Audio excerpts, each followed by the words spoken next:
The lukewarm coffee in your paper cup is the only thing keeping you awake as you sit in your unmarked cruiser, watching the rain smear the neon lights of South Philly. You are a 3rd Precinct detective with 12 years on the force, a mounting mortgage, and a reputation for being thorough. That reputation is exactly why you aren't calling in the black SUV that just pulled into the alleyway behind the Marconi Social Club. You know who owns that vehicle. More importantly, you know that the man currently bleeding out in the back seat is Salvatore Lucchese, the youngest son of the city's most powerful crime family. The radio crackles with a report of shots fired 3 blocks away. You look at the SUV. The driver, a panicked kid no older than 20, catches your eye through the windshield. He's reaching for a weapon. You don't draw your service weapon. Instead, you step out of your car, adjust your coat to hide your badge, and walk toward him with your hands visible. You aren't thinking about justice. You're thinking about the fact that the department hasn't given you a raise in 4 years and your daughter's tuition is due on Monday. You tap on the driver's side window. The kid is shaking. You point to the blood on the door handle and then to the security camera mounted on the brick wall above the club's entrance. You tell him to move the car behind the dumpsters where the lens can't reach. You tell him to give you the keys. When the backup units arrive 10 minutes later to investigate the shots fired, you are standing alone in the alley. The SUV is gone. The blood has been washed away with a bucket of bleach you borrowed from the club's basement. You tell your sergeant it was a false alarm, just some kids with firecrackers. 2 nights later, a man you've never seen before meets you in a diner at 4 a.m. He doesn't say a word. He slides an envelope across the vinyl table. Inside is $10,000 in crisp, non-sequential hundreds. It's more than you make in 3 months of overtime. You realize then that you haven't just taken a bribe, you've accepted an audition. You are no longer just a detective. You are the only man in the precinct who knows how to make the world's most dangerous people disappear in plain sight. The transition is subtler than you expected. You don't stop being a cop. In fact, you become a better one. You show up early, you close your cases, and you maintain a pristine record. This is your armor. The mob doesn't want a dirty cop who looks dirty. They want a pillar of the community who can move the levers of power from the inside. Your first real assignment comes 3 weeks later. A mid-level soldier named Rico is being held for a double homicide. The evidence is solid, a discarded weapon with his prints and a witness who saw his face. You spend 8 hours in the evidence locker. You don't steal the gun. That would be too obvious. Instead, you wait until the graveyard shift when the cameras are on a maintenance loop. You take a small vial of a specialized solvent and carefully degrade the integrity of the ballistic markings on the barrel. Then, you sit down with the witness, a terrified waitress from the 24-hour diner. You don't threaten her. You simply show her photos of Rico's associates.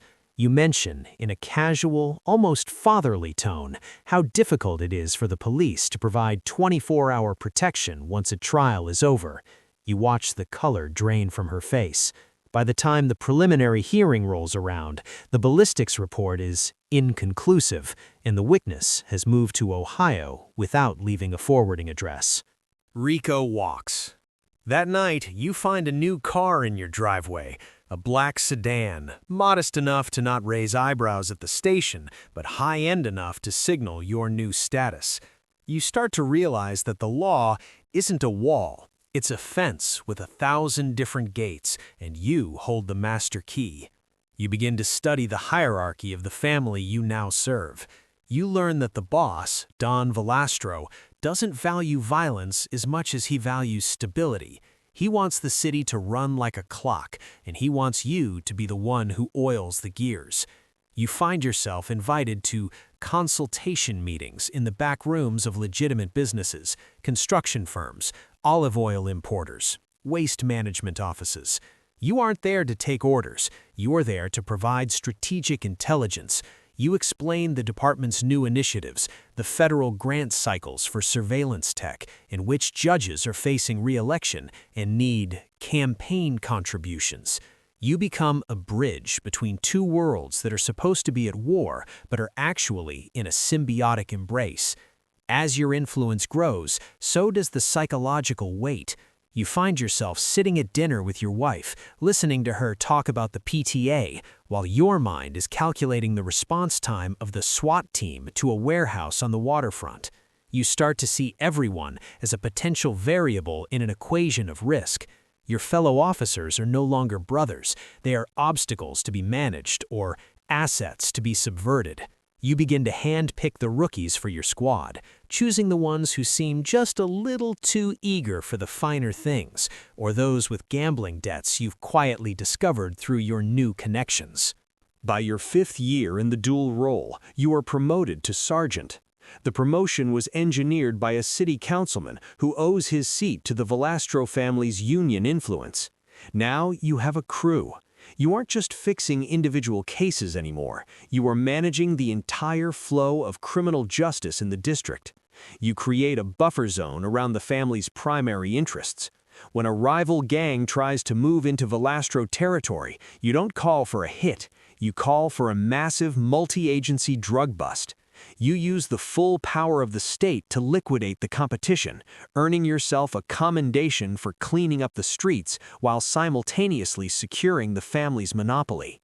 The money is no longer coming in envelopes, it's laundered through a series of real estate holdings and consulting fees paid to a shell corporation registered in your brother-in-law's name.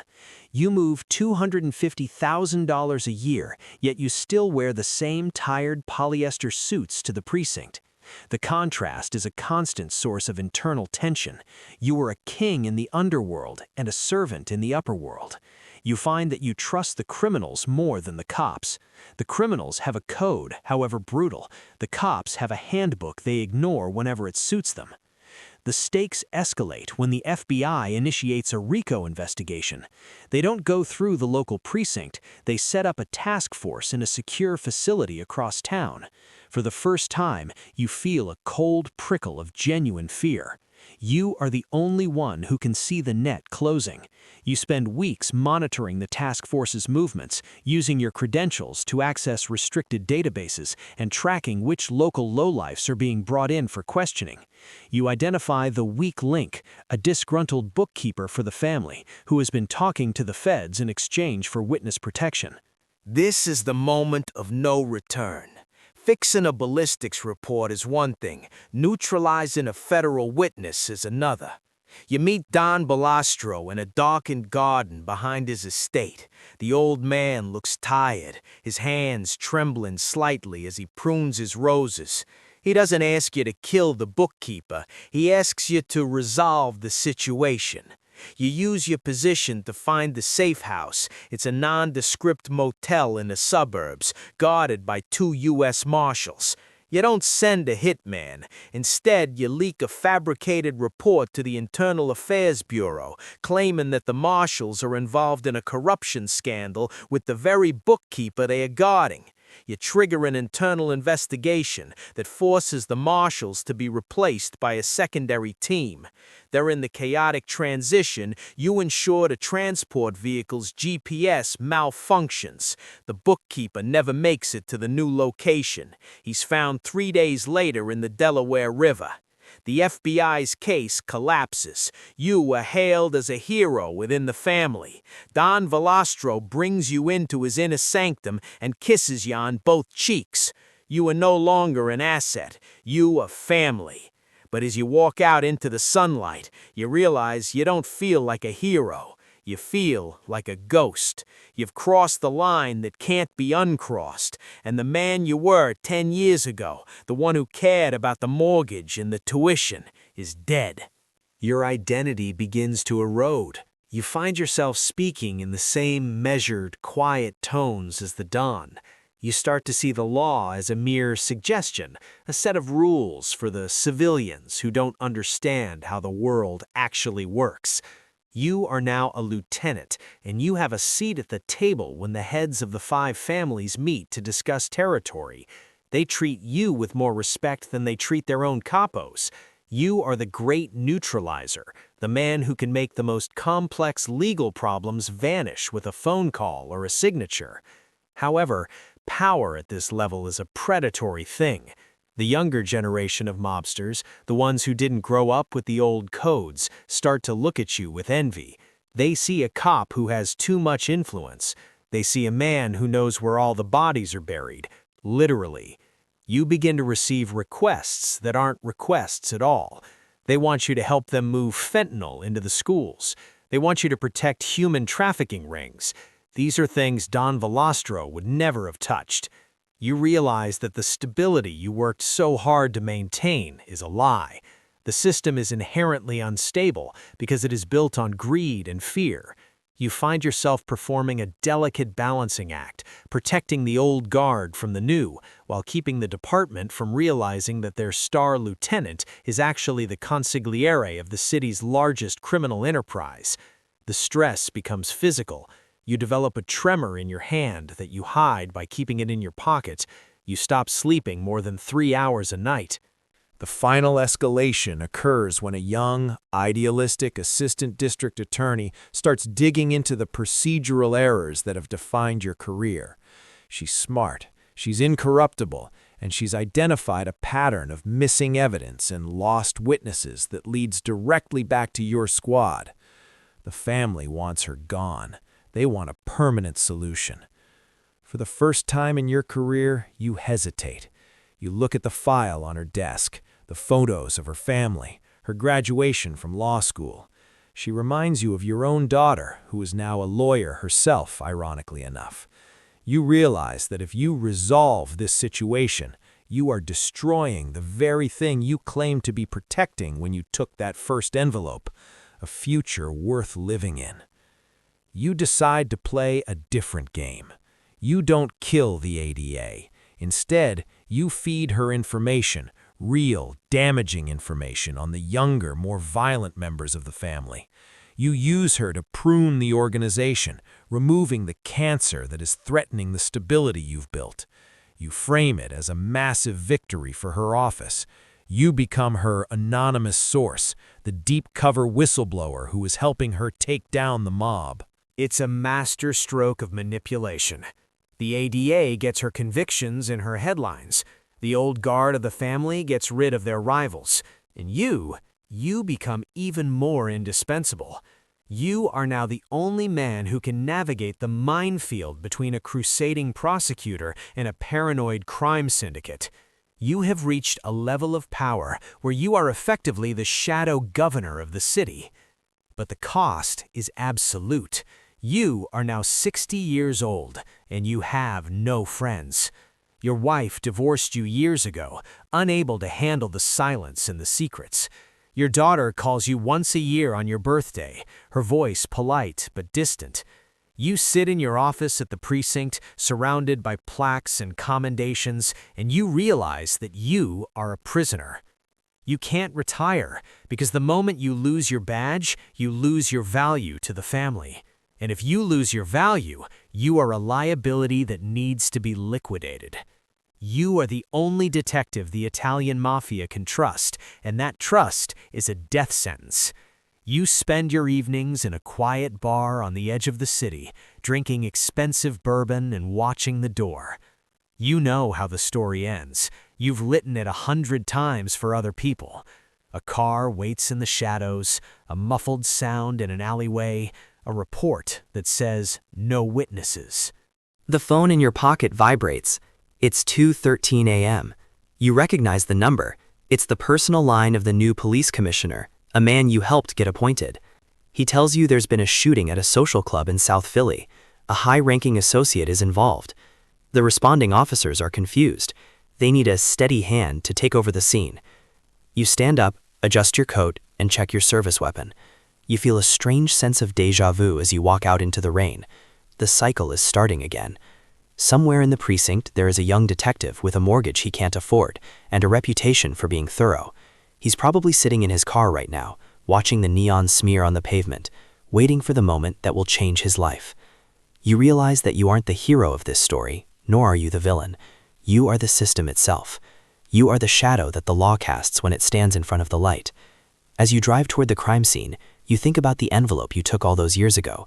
You realize that you never actually spent that $10,000. It's still sitting in a safe deposit box, a relic of a time when you thought you could just do it this once. You arrive at the alleyway. The blue and red lights are flashing, reflecting off the wet bricks. A young officer, barely 21, approaches your car.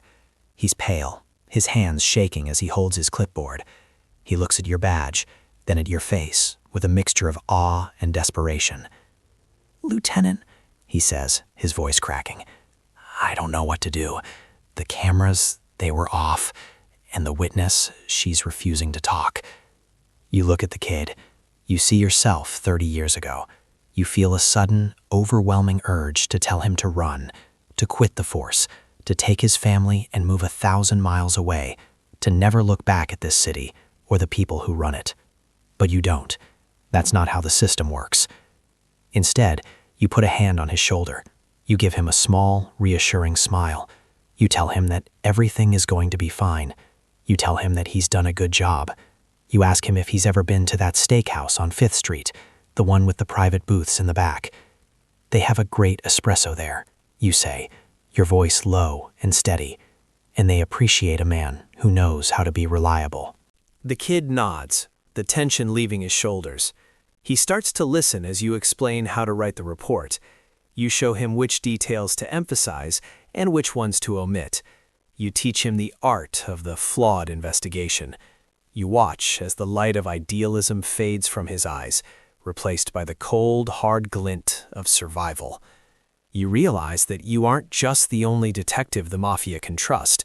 You are the one who ensures there will always be another one to take your place. The city belongs to the families belong to the system, and you are the one who keeps the blood from staining the carpet. As the sun begins to rise over the skyline, you stand in the alleyway and watch the coroner's van pull away. The case is already resolved. The truth is buried under 6 layers of paperwork and 3 layers of silence. You feel a deep, hollow tiredness in your bones. You want to go home, but you know that as soon as you close your eyes, the phone will ring again. There is no exit. There is only the hierarchy, the secrets, and the long, slow climb toward a peak that is perpetually shrouded in mist. You are the untouchable architect of a world where nobody is innocent, and the only thing that matters is who you can call at 3 in the morning when the world starts to fall apart. You get back into your car and start the engine. You drive past the social club, past the diner where you took your first bribe, and past the courthouse where the laws are written and ignored. The city is waking up. People are going to work, buying coffee, and living their lives, completely unaware of the shadow world that exists right beneath their feet. You are the gatekeeper of that world. You are the man who makes the impossible possible. And as you look at your reflection in the rearview mirror, you see a stranger staring back, a man who has everything he ever wanted, and nothing at all. The rain stops, but the air remains heavy with the scent of damp pavement and old secrets. You know that tomorrow will be exactly like today, and the day after that. The system never lets you go. It just gives you a bigger office and a more expensive suit until the day you finally become part of the foundation. You pull into your driveway and sit there for a long time, watching the house. It's a beautiful house. It's the house that blood built. You think about the young detective back at the precinct. You wonder if he's still thinking about the steakhouse. You know he is. You know he's already rationalizing his first mistake. You know he's already imagining a life where he doesn't have to worry about money. A small smile touches your lips, but it doesn't reach your eyes. You've done your job. The family is safe. The department is quiet. The balance is maintained. You turn off the engine and step out into the cool morning air, a ghost walking among the living, ready to do it all again. Would you like me to go deeper into the specific operational tactics you used to subvert the FBI task force?